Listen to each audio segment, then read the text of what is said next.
پاکستان کے تقریباً تمام بڑے شہروں میں کر دی ہے، جس سے اس بات کا ثبوت ہے کہ وہ کس قدر انسان دوست اور کس قدر محبت پانے والے شخص ہیں۔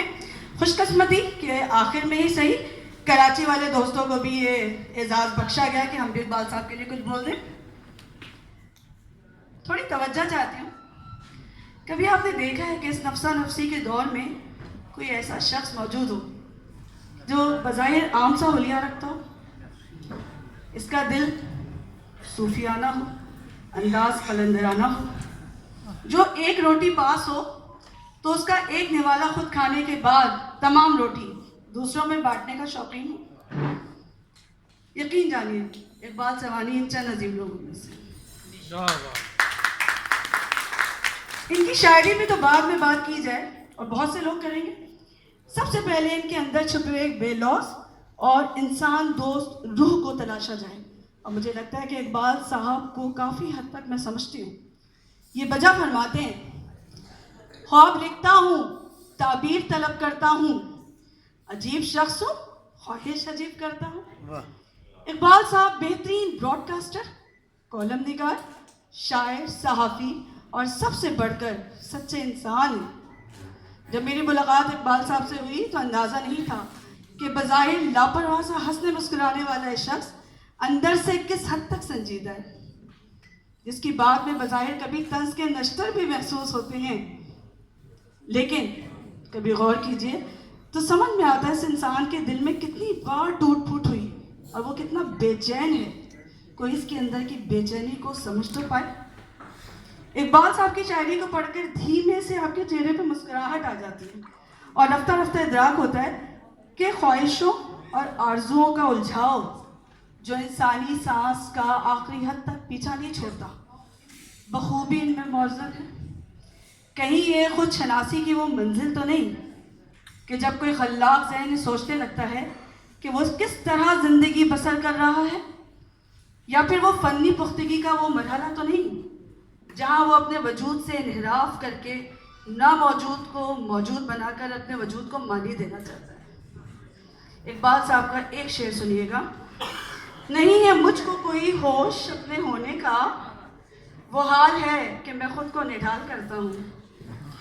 سیوانی صاحب کی نشاست عزیز میں سرخوشی اور سرشاری سے زیادہ احساس سوگواری کا تاثر ہے۔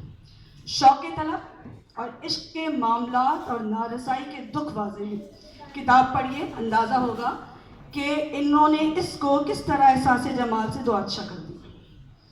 کون سی مجبوریاں تھیں کیا خبر جن میں اس کو بے وفا ہونا پڑا، مگر عشق اور محبت میں بھی اقبال صاحب اپنی انا اور خودداری کو ختم نہیں کرتے۔ وہ بہت پیار کر سکتے، بے پناہ چاہ سکتے ہیں، لیکن محبوب کے قدموں میں سر رکھنا گوارا نہیں ہے۔ ایک جگہ کہتے ہیں، جو ہو عطا تو محبت کی مانگ لو خیرات، وگرنہ اپنی انا کو نہیں گرانا ہے۔ صاحب صدر توجہ، لگتا ہے کوئی گہری یاد ہے جو پیچھا نہیں چھوڑ رہی ہے۔ جیسے اقبال کے بقول، ہمیں اس کا گلہ ہرگز نہیں اقبال سیوانی، نہ مل پائے بھی گھر وہ اس کی چاہت رقص کرتی ہے۔ دوستو، اردو زبان میں خارجی زبانوں کا تداخل لسانیات کی اصطلاح میں مستعار اور پھیلاؤ سے عبارت ہے۔ میری باتیں آپ کو تھوڑا بہت بور کر رہی ہوں گی، لیکن اس طرح کی ادبی تقاریب میں ہی یہ باتیں کی جا سکتی ہیں، نہ ہم شادی کی محفلوں میں باتیں کر سکتے، نہ کٹی پارٹیز میں، نہ گیدرنگ میں۔ تو یہاں جو احباب جمع ہیں، مجھے امید ہے کہ توجہ سے کچھ باتیں ضرور میرا ساتھ دے کے سنیں گے، بہت آپ کی عنایت ہوگی۔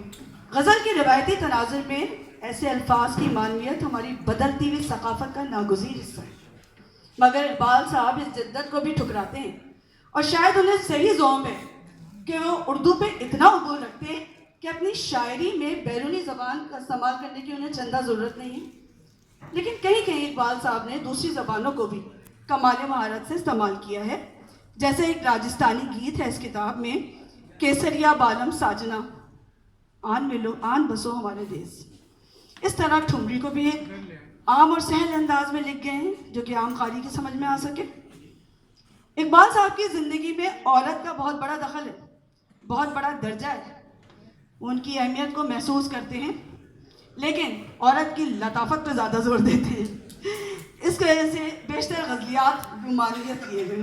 جیسے ایک شعر ہے کہ دیکھ کر اس کی شراب آنکھیں، سنہری زلفیں، موسم گل نے جگایا ہے میں کش دل میرا. کہیں یہ درود و سلام پیش کرتے نظر آتے ہیں، کہیں غم حسین اور آل رسول میں دین کی مراجعت اور ثقافتی اقدار کی طرف پلٹتے نظر آتے ہیں، کہیں قائد کو عزت دیتے ہیں، کہیں آباء و اجداد کی باتیں کو من ملاتے ہیں، کہیں عبدالستار عیدی کو خراج تحسین پیش کرتے ہیں، کہیں ان کی اندرونی قلندرانہ روح جاگ اٹھتی ہے اور وہ کہتے ہیں میں تیرے در پہ سوال کرتا ہوں کہ پیروی میں تیری دھمال کرتا ہوں.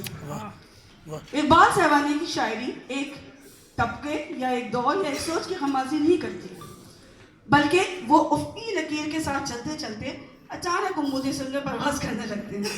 اس مرحلے پہ وہ کائنات کی وسعتوں کو سمیٹنے کی کوشش نہیں کرتے، بلکہ زمینی حقیقتوں کو شدت سے محسوس کرتے ہیں اور خود کو جدید رنگ میں ڈھال دیتے ہیں.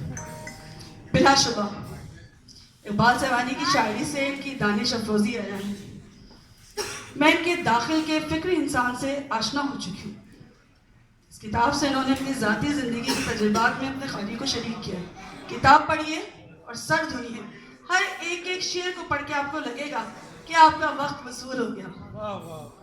اس کتاب سے انہوں نے اپنی ذاتی زندگی کو شریک کیا ہے ہم لوگوں کو، اور پڑھنے والوں کو اپنے تحریر میں شامل کر کے آگے آگے اور آگے بڑھنے کے آرزو مند ہیں. اور چراغ فکر کی لو کو آگے بڑھاتے ہوئے جادہ عمل کا برملا اظہار کرتے ہیں.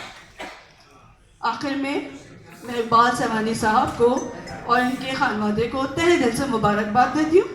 اتنی خوبصورت کتاب آئی ہے، اللہ آپ کو بہت کامیابی، بہت عزت عطا کرے.